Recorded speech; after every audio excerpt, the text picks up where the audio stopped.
오늘 함께 보실 하나님 말씀 갈라디아서 1장 11절부터 24절까지 말씀입니다. 신약 302페이지 갈라디아서 1장 11절부터 24절까지 말씀입니다. 신약성경 302페이지 갈라디아서 1장 11절부터 24절까지 말씀 다 찾으신 줄로 알고 제가 봉독하도록 하겠습니다. 형제들아, 내가 너희에게 알게 하노니 내가 전한 복음은 사람의 뜻을 따라 된 것이 아니니라. 이는 내가 사람에게서 받은 것도 아니요 배운 것도 아니요 오직 예수 그리스도의 계시로 말미암은 것이라. 내가 이전에 유대교에 있을 때 행한 일을 너희가 들었거니와 하나님의 교회를 심히 박해하여 멸하고 내가 내 동족 중 여러 연갑자보다 유대교를 지나치게 믿어 내 조상의 전통에 대하여 더욱 열심히 있었으나 그러나 내 어머니의 태로부터 나를 택정하시고 그의 은혜로 나를 부르시니가 그의 아들을 이방에 전하기 위하여 그를 내 속에 나타내시기를 기뻐하셨을 때 내가 곧 혈육과 의논하지 아니하고 또 나보다 먼저 사도된 자들을 만나려고 예루살렘으로 가지 아니하고 아라비아로 갔다가 다시 다메섹으로 돌아갔노라. 그 후 3년 만에 내가 게바를 방문하려고 예루살렘에 올라가서 그와 함께 15일을 머무는 동안 주의 형제 야고보 외에 다른 사도들을 보지 못하였노라. 보라, 내가 너희에게 쓰는 것은 하나님 앞에서 거짓말이 아니로다. 그 후에 내가 수리아와 길리기아 지방에 이르렀으나 그리스도 안에 있는 유대의 교회들이 나를 얼굴로는 알지 못하고 다만 우리를 박해하던 자가 전에 멸하려던 그 믿음을 지금 전한다 함을 듣고 나로 말미암아 하나님께 영광을 돌리니라. 아멘. 저희 좀 계속 갈라디아서 보고 있는데요. 반복되는 내용이 계속 나오는 부분이 있어요.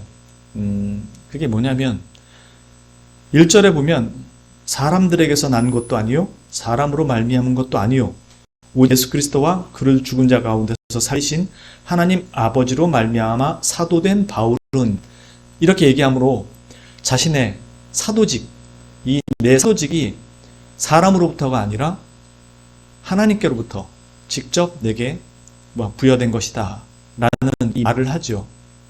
그런데 오늘 읽은 11절에 보면 또 똑같은 말이 반복이 됩니다. 형제들아, 내가 너희에게 알게 하노니 내가 전한 복음은 사람의 뜻을 따라 된 것이 아니니라. 이는 내가 사람에게서 받은 것도 아니요 배운 것도 아니요 오직 예수 그리스도의 계시로 말미암은 것이라. 즉 앞에서는 나의 사도직 직분이 하나님께로부터 난 것이다 라고 얘기했는데 지금 이 11절은 내가 전한 이 복음은 역시 하나님께로부터 난 것이라 이렇게 얘기를 하고 있어요. 그러니까 자신의 직분 또한 하나님께로 났을 뿐만 아니라 내가 전하는 복음도 하나님께로부터 온 것이라 라는 얘기를 하고 있는 것입니다. 즉 자신의 직분과 계시가 동일하게 하나님께로부터 와다라는 사실을 강조하면서 이야기하고 있어요. 그 강조가 어떻게 나중에 뒤에서 나왔냐면 18절에 보면 그 후 3년 만에 내가 게바를 방문하려고 예루살렘 올라가서 그와 함께 15일을 머무는 동안 주의 형제 야고보 외에 다른 사도들을 보지 못하였노라. 즉 자신은 예루살렘에 가서 15일 정도밖에 머무르지 않았다. 그것도 가서 다른 사도들을 다 만나라. 게바, 즉 베드로와 주님의 동생 야고보 외에는 다른 사람을 본 적이 없다. 다시 말해서 끝발인 사람 찾아가서 한 자리 얻어보려고 그들을 만나고 돌아온 게 아니다라는 것입니다. 15일 만에 내가 거기서 복음 배워 갖고 온 것도 아니다 라는 것을 이야기해 줍니다. 즉 나는 게바, 베드로와 다른 사도들과 교제의 악수를 그들과 하나님 주 예수 그리스도에 대한 그 신앙을 가진 자의 그 교제를 위해서 갔었을 뿐이다 라고 지금 이야기하는 것입니다. 왜 자신의 사도직 직분과 계시를 이렇게 다루고 있는가? 지금 우리는 지금 신약 성경을 가지고 있는데 바울 사도가 지금 이 이야기를 하면서 갈라디아서를 써서 보낼 때는 신약 성경이 없는 시점입니다. 그러니까 구약 성경만 있고 신약 성경이 없는 시점이에요. 그러니까 자기가 하는 말 자체가 정말로 하나님께로부터 온 복음, 그 계시가 맞는가를 신약 성경이 증언해 줄 수가 있는 게 아니에요. 그렇기 때문에 내가 지금 전하고 있는 이 복음 자체는 정말로 하나님께서 나에게 주신 것이다 라는 증언이 자신의 사도직이 증언되어야 또한 증명될 수 있는 것이기도 하죠. 어떤 면에서는. 그럼에도 불구하고 자신의 사도직이 사실 하나님께로부터 온 것이 맞다라는 것을 증언하는 그 증언의 요소는 뭐냐면 내가 전한 복음의 내용이다라는 것입니다. 그래서 이 내용이 반복되어서 자신의 사도직과 계시를 강조하면서 뒤에 2장에서도 계속해서 복음이 무엇인가를 설명하는 내용이 따라오게 됩니다. 왜냐하면 구약 성경만 가지고 있던 그들에게 물론 사도들에게 배운 바 있지만 갈라디아 같은 교회에 떨어져 있죠. 이 땅에 있으니까 이미 바울 사도가 복음을 한번 전하고 온 곳이니까 거기에 내가 전한 그 복음, 이미 전했던 그 복음이 무엇인지를 다시 설명을 해주고 해석해 주는 것입니다. 그래서 이 갈라디아서 뒤에 나오는 1장 이후부터 계속 나오는 복음에 대한 해석은 구약 성경에 대한 바울의 해석이 포함된 것입니다. 이 해석이 내가 개인적으로 해석한 게 아니고 하나님께서 나에게 이것을 알게 하셨다라는 것이 바울의 주장입니다. 즉 하나님께서 나를 직접 사도로 부르셨을 뿐만 아니라 그 계시의 빛도 내게 비추어 주셔서 나로 이것을 알게 하셨다는 것입니다. 아까 전에 앞에서도 말씀드린 것처럼 성경, 신약 성경이 없는 시점에서 바울의 이 주장은 대단히 중요한 주장이 되는 거죠. 이게 정말로 하나님의 말씀이고 하나님의 계시가 맞다라는 것을 어떻게 증명하느냐, 이것이 대단히 중요한 요소로 지금 여기에 등장하고 있는 것입니다. 바울 사도는 자신이 하나님께로부터 직접 이 말씀을 받았다라고 주장을 하는데 하나님께로부터 이 말씀을 직접 받았다라는 게 우리에게 왜 중요한가, 어떤 의미를 가지는가 한번 간단히 저희가 한번 살펴볼게요. 바울이 받은 계시, 즉 하나님께로부터 직접 받았다라는 계시가 오늘날에는 없죠. 오늘날에는 없고 특별히 사도들과 이 성경을 기록한 몇몇 저자들에게 하나님께서 직접 성령의 감동으로 기록해 하셨죠.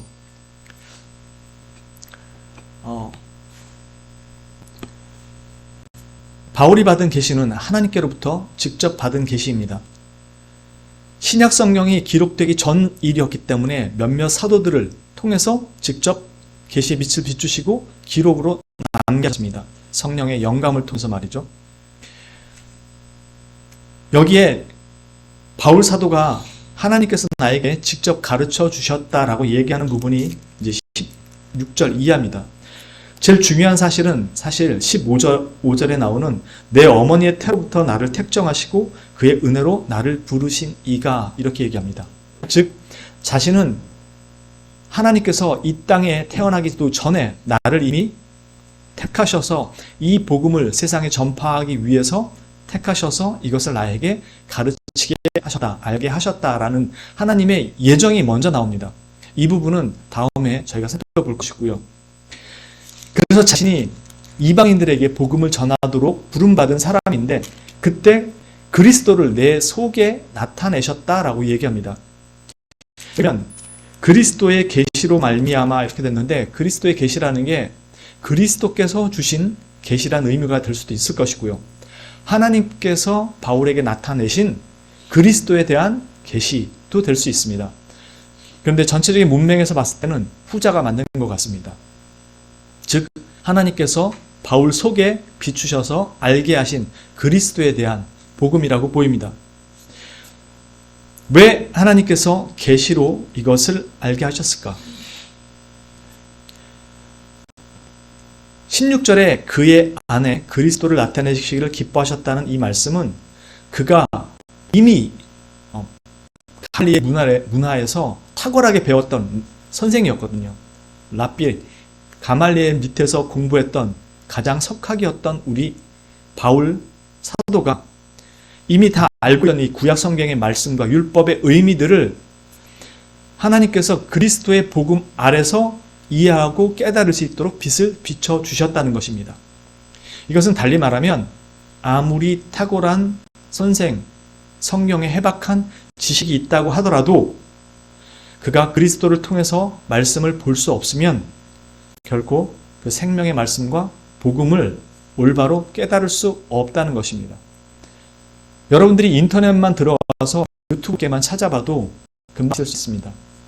유튜브에 수많은 거짓 선지자들이 온갖 복음의 내용이라고 하면서 올려놓는 글들이 있어요. 심지어 제가 본 이름은 거론하지 않겠습니다. 어느 대학교에 유명한 동양 철학을 전공한 유명하신 분이 계세요. 이분은 요한복음도 6편에 넘는 강해를 예수 믿는 분입니다. 철학 교수예요. 동양 철학 교수. 그래서 요한복음을 60편을 강했습니다. 물론 올바른 해석이 아니죠. 왜냐하면 예수 그리스도를 알지 못하기 때문에 그 성경, 복음을 올바로 해석을 할 수가 없습니다. 그래서 철학 교수로서 나름대로 해석은 제시할지 몰라도 해석이 초등학생보다 해석을 할 수밖에 없습니다. 초등학생이라도 믿음을 가진 아이들은 성경을 다 몰라도 자신의 유일한 구원자가 누구이고 자신이 어떤 존재인지를 압니다. 자신을 누가 창조했는지를 알고 자신이 세상에 어떻게 왔는지도 압니다. 그러나 아무리 뛰어난 석학이라도 그리스도를 알지 못하면 성경을 알 수가 없습니다. 바울 사도는 예수 그리스도의 빛 아래에 있기 전에는 성경을 제대로 알지 못했었어요. 그래서 하나님께서 바울을 택하셔서 부신 후에 그에게 그리스도 복음의 빛을 주셔서 그로 하여금 알게 됩니다. 그런 바울은 밤새서 그리스도를 만난 모든 구약 말씀들의 조화 그리스도의 복음의 빛을 깨닫게 하시내야 비로소 올바를 볼 수 있게 된 겁니다. 바울이 계시를 받았다는 것은 그런 의미에서 중요합니다. 왜냐하면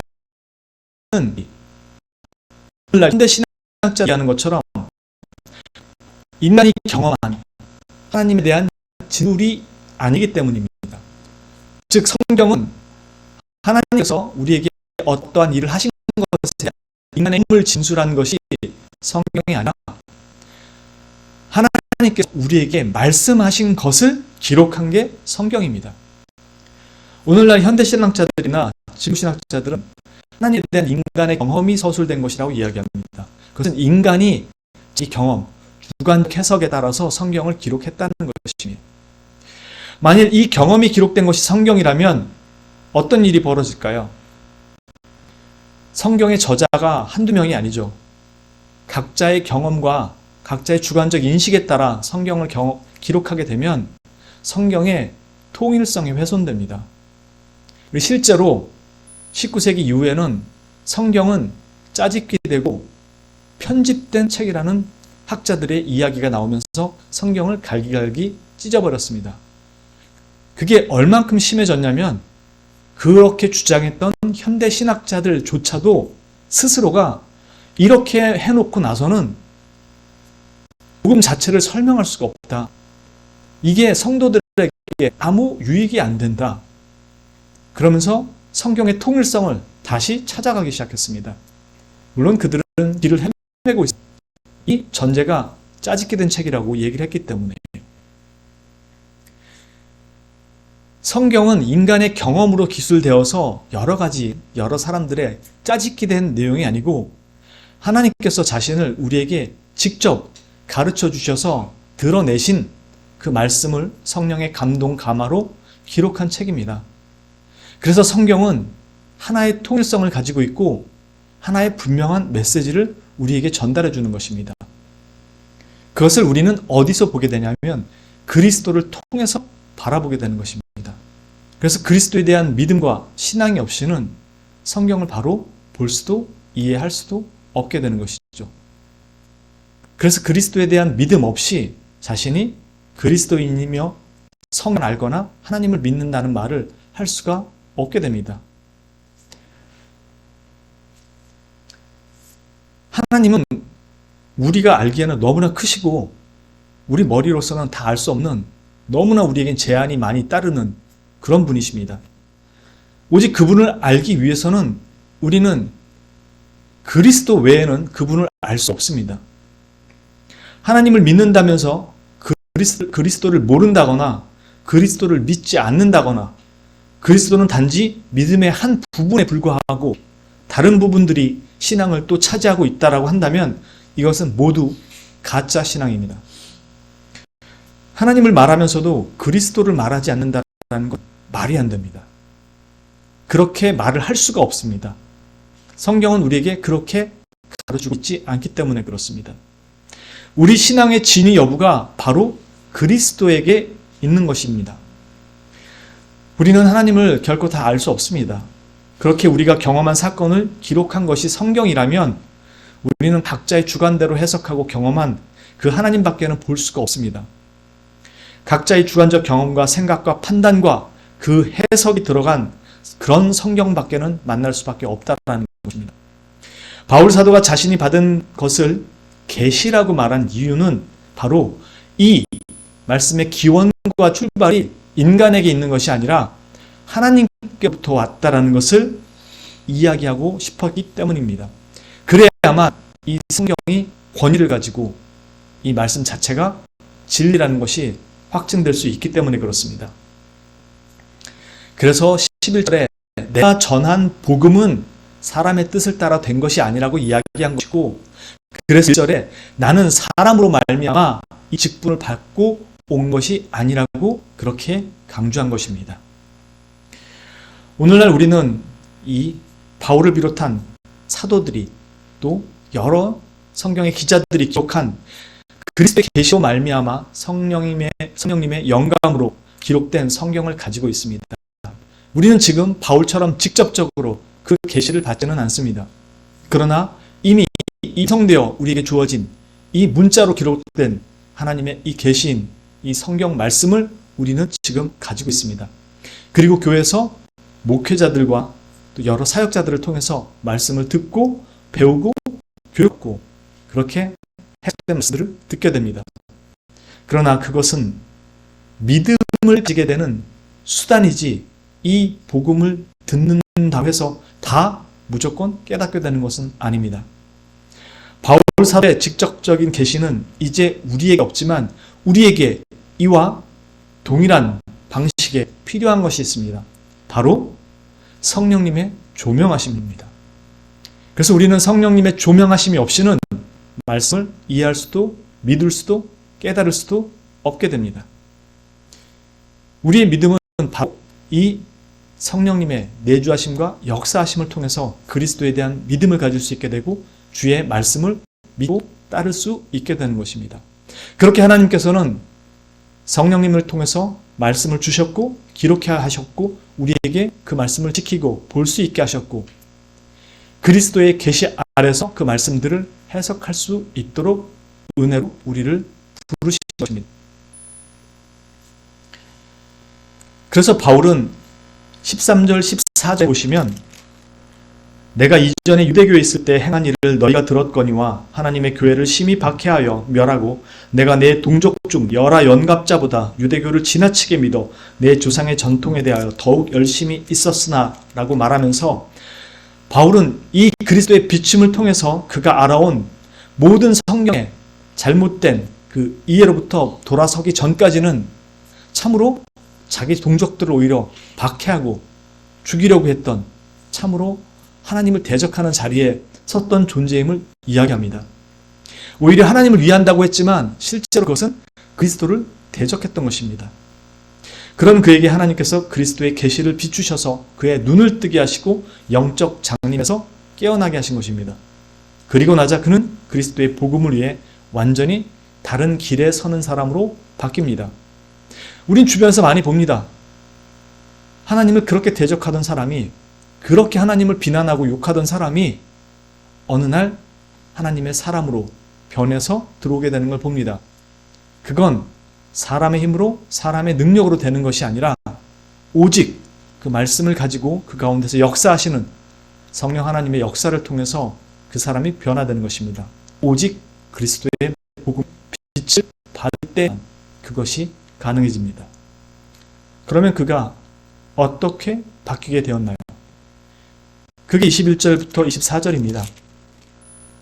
그 후에 내가 수리아와 길리기아 지방에 이르렀으나 그리스도 안에 있는 유대의 교회들이 나를 얼굴로는 알지 못하고 다만 우리를 박해하던 자가 전에 멸하려던 믿음을 지금 전한다함을 듣고 나로 말미암아 하나님께 영광을 돌리니라.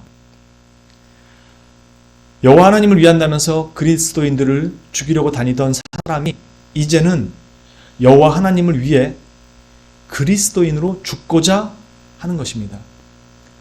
즉 그리스도인을 죽이고자 하던 사람이 그리스도인으로 죽고자 하는 자리에 서게 되었다는 것입니다. 그래서 이전에는 박해자이며 멸하려던 자가 오히려 바로 그 믿음을 전하는 자로 바뀌었습니다. 그리고 이 일이 오히려 이제는 하나님께 영광을 돌리는 일이 되었다는 것입니다. 그의 변화는 단순히 윤리적 도덕적 변화, 충성, 헌신 이전에 오직 그리스도로 돌아갔다는 것입니다. 율법이 아닌 오직 그리스도, 즉 우리가 구원의 자격을 갖추어야 되는 것이 아니라 오직 그리스도의 은혜 외에는 우리에게는 구원의 답이 없다는 곳으로 돌아갔다는 것입니다. 오직 성경, 오직 믿음, 오직 그리스도, 오직 은혜, 오직 하나님께 영광을, 이것이 잘못된 교회의 길에서 개혁자들이 종교를 개혁하고 돌아선 길입니다. 바로 바울이 그랬던 것처럼요. 우리에게는 이것밖에 없습니다. 성경은 오직 은혜, 오직 믿음, 오직 그리스도, 오직 성경, 오직 하나님께로부터 이것만을 우리에게 가르쳐줍니다. 여기에 다른 것을 덧붙일 수 있는 것이 없다고 이야기하는 것입니다.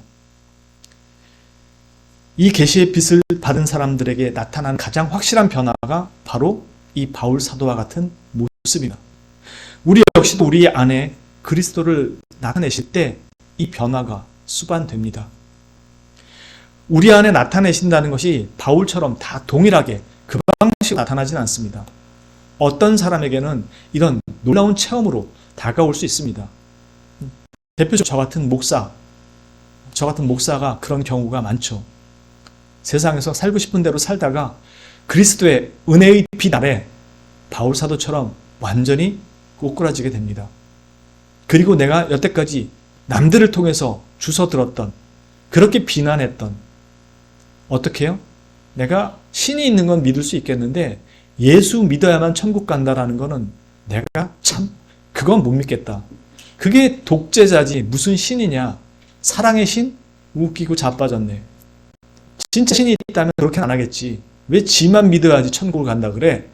라고 박해하던 자리에서 그리스도의 은혜의 빛을 한번 받고 나서야 주님, 내가 바로 가장 먼저 죽어야 할 죄인입니다. 주님, 그게 맞습니다. 저는 지금 죽어도 아무 할 말이 없는 죄인입니다. 라는 그 고백이 나오고 하나님 앞에 삶 자체가 변화되게 됩니다. 처럼 이런 경험을 하는 사람도 있지만 모태신앙으로 자라서 어렸을 때부터 교회 가서 늘 하나님 말씀을 듣기 때문에 자기 안에 놀라운 어떤 체험도 없는 것 같고 어떤 경험도 없는 것 같습니다. 그런데 교회 안에서 아무 요동 없이 그렇게 꿋꿋이 신앙생활을 더디지만 잘 해가는 사람도 있습니다. 요한복음에 말씀하는 것처럼 성령이 임하실 때 바람이 어디서 와서 어디로 가는지 우리가 모르듯이 우리가 그렇게 변화될 수도 있습니다. 그래서 조금씩 하나님의 은혜 아래서 하나님의 말씀과 하나님의 인도를 따르는 사람들도 있습니다. 다 동일한 방식으로 일어나진 않습니다. 그러나 분명한 건 오직 그리스도 외에는 내게 답이 없다라는 분명한 사실 앞에 서게 됩니다. 그래서 그는 자신의 방향, 자신의 인생, 자신의 삶을 그리스도께로 완전히 돌립니다. 이 돌린다는 말이 언제나 항상 그 길을 똑바로 간다는 소리는 아닙니다. 우리 안에 이제는 세상이 아닌 그리스도를 향한 마음이 분명히 생기고 그리스도를 닮아가기를 원하고 그리스도를 쫓기를 원하는 열망이 있지만 그걸 행할 능력이 너무나도 부족합니다. 의지가 너무 약합니다. 성령님께서 우리를 이 의지를 하나님의 뜻에 순종할 수 있도록 불러일으키시고 돌이키도록 하시기도 하지만 우리 안에 있는 죄성 때문에 갈등과 많은 미혹에 쉽게 넘어집니다. 그럼에도 우리는 그리스도를 바라보고 있지 세상을 바라보면서 다시 세상으로 돌아가지는 않습니다. 그리스도의 은혜 안에 들어온 사람, 이 빛을 받은 사람들에게 나타나는 가장 정확한, 가장 분명한 모습입니다. 우리는 평생 살면서 이 싸움을 하게 될 것입니다. 항상 그리스도인이라는 게 선행과 올바른 모습으로 나타나지 않습니다. 안타깝지만 우리는 너무도 죄에 익숙해서 수시로 죄를 짓는 일에 발빠릅니다. 그러나 그의 방향 설정은 확고히 그리스도에게로 향합니다. 그래서 그는 완전한 성화의 변화의 모습을 보여주지 못할지라도 하나님을 향한 주 예수 그리스도를 향한 그 믿음은 끝까지 연약하지만 흔들리면서라도 붙들고 가게 됩니다. 교회를 오래 다녔다고 성도가 되는 것이 아니라 그리스도와의 실제적인 인격적 관계, 만남이 생겨야 됩니다. 바로 바울 사도에게 그리스도의 계시를 비추신 것처럼 우리 안에 성령님의 조명하심이 있어야만 합니다. 이 관계라는 것은 그리스도의 말씀, 체험이라는 것보다 그리스도의 말씀이, 이 복음이 우리 안에서 실제로 우리를 움직이고 요동치게 하고 우리의 마음을 회개하게 하고 감사하게 하고 돌이키게 하는 그런 실제적인 관계가 우리 안에서 하나님의 역사가 일어나는 것을 말합니다. 그렇게 하나님과 깊은 관계로 갈수록 우리 안에서는 이 반응이 더 예민하고 분명하고 확고하게 나타나기 시작합니다. 처음에는 더딜 수 있습니다. 체험이 있기 때문에 뜨거운 열정을 가진 사람들도 있지만 때때로 식어가기도 합니다. 특별한 경험이 없이 그냥 무난히 오는 사람들도 있지만 그들 안에 역시 하나님의 말씀에 대한 갈망, 감사, 회개, 기쁨 이런 것들이 나타납니다. 이렇게 주님의 말씀을 통해서 그리스도와의 관계가 우리 안에서 열리기 시작하고 진짜로 실제적인 그리스도와의 조우가 우리 안에서 일어나기 시작합니다. 성령 하나님의 역사가 우리 안에서 그것을 일으키십니다. 성도는 그가 교회 안에 있다고 성도가 아닙니다. 그리스도 안에 있어야 성도입니다. 성도는 거룩한 백성이라는 의미입니다. 다시 한번 말씀드립니다. 잘 기억하세요.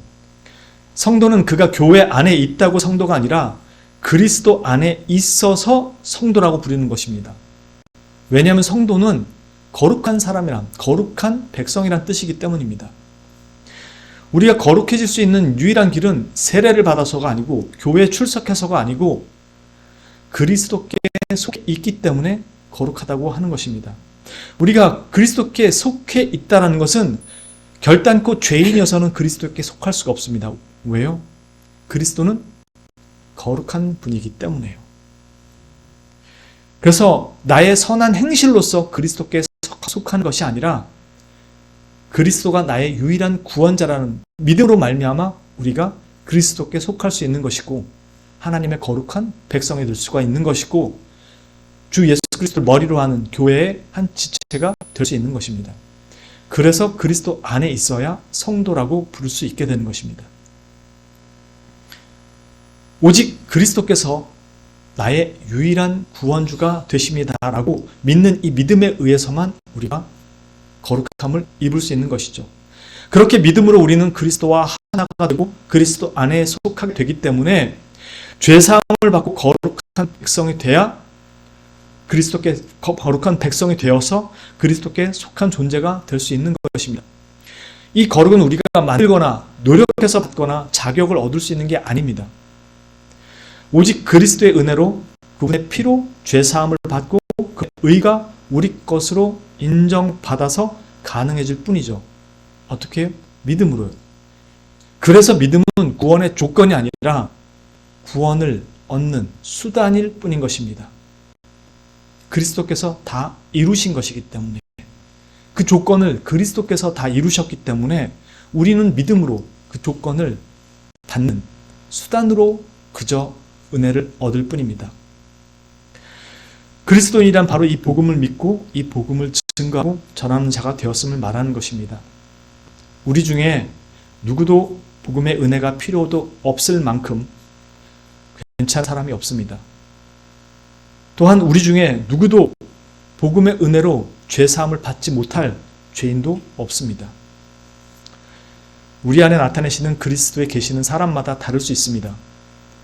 바울 사도처럼 특별한 체험이 있을 수도 있지만 없는 사람도 있을 수 있습니다. 다만 그리스도의 계시가, 이 복음이, 성령님의 내주하심이 우리 안에 비춰지고 조명이 비춰질 때, 우리가 거듭날 때 우리는 오직 그리스도의 은혜를 붙잡는 자로 바뀌게 됩니다.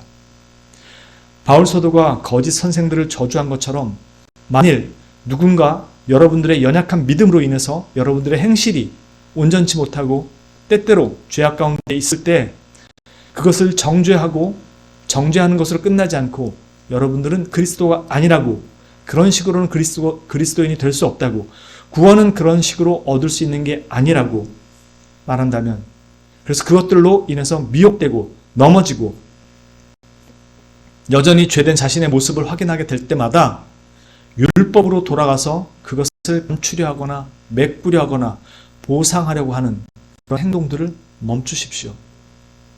그것은 여러분들의 구원을 완성시켜주는 것이 아닙니다.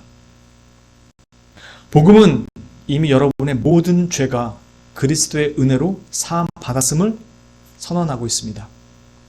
그리고 그리스도의 대속의 피와 은혜 외에는 다른 것을 덧붙이지 말라고 말씀합니다.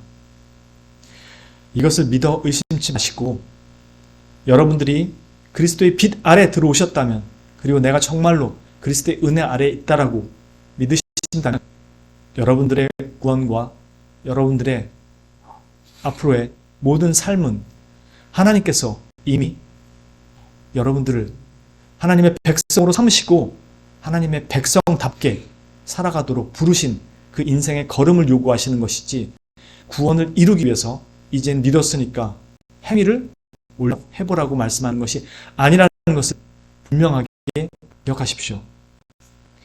여러분들 이것을 믿어 의심치 마시고 여러분들이 지키고 전해야 하는 복음을 여기서 조금 더 훼손시키거나 박저 없음을 믿고 그 믿음 따라 여러분의 신앙생활을 끝까지 지켜가시기를 바랍니다. 변화된 자가 전하는 복음은 분명합니다. 오직 바울 자신이 박해하며 말하려 했던 바로 그 믿음 하나밖에 없습니다. 하나님의 영광은 그것으로 드러난다고 말합니다. 다른 것을 얹으려 하지 마시고 값없이 받은 이 은혜의 구원을 믿음으로 끝까지 붙드시고 그리스도인답게 그리스도인으로 살아가는 도전을 날마다 싸워보시고 승리하시는 여러분들의 삶이 되시기를 주님의 이름으로 축원합니다. 기도합니다. 거룩하신 주님, 오늘날 우리에게는 이 바울 사도나 다른 사도들을 통해 하나님께서 거룩한 계시를 주시고 성령님의 영감을 통해 이 말씀을 기록하게 하신 이 귀한 하나님의 말씀을 우리가 이제는 문자로 새겨진 이 성경으로 보고 배웁니다. 다만 이것은 글자가 아니고 하나님의 살아있는 말씀이고, 우리가 이 말씀을 읽을 때 우리 안에 생명이 요동치며 우리를 새롭게 하며 우리를 하나님 앞에 세우며 하나님을 만나게 하는 하나님의 살아있는 참으로 진실한 살아 숨쉬는 하나님의 생명의 말씀인 것을 믿습니다. 주님, 이 말씀이 가르치고 우리에게 알리는 바를 믿고 따라가게 하시고 거짓된 복음과 거짓된 선지자들의 그 미혹에 넘어가지 않게 하여 주옵시고, 오직 우리는 주 예수 그리스도의 대속과 그 의로 말미암아 구원을 받은 자로 이제는 어느 누구도 우리를 하나님 앞에서 고소할 수도 없고 심판할 수도 없으며, 우리의 모든 죄가 다 주 예수 그리스도의 은혜로 말미암아 용서함 받고 하나님 앞에 의롭다 선언 받은 자임을, 그렇게 이미 선언받고 살아가는 자임을 기억하게 하시고, 이제는 그 은혜와 특권을 누린 자로서 하나님 앞에 거룩한 백성으로서의 삶을 매번 넘어질지라도 넘어진 곳에서 다시 일어나 도전하며, 이제는 우리에게 주어진 이 삶을 믿음을 따라 그렇게 하나님의 뜻을 쫓는, 순종하며 가면 살아가는 거룩한 백성 될 수 있도록 인도하여 주옵시고, 우리 믿음에 확신을 더하여 주옵시고, 오직 주 예수 그리스도만을 붙들고 살아가는 우리 인생 되게 하여 주시옵소서. 주님께서 우리의 모든 남은 인생도 동일하게 이끌어 주시고 책임져 주시며 우리를 더 거룩한 자리로 불러주실 줄로 믿고, 우리의 유일한 구속주여 인도주 되시는 구주 예수 그리스도의 이름 받들어 감사드리며 기도합니다. 아멘.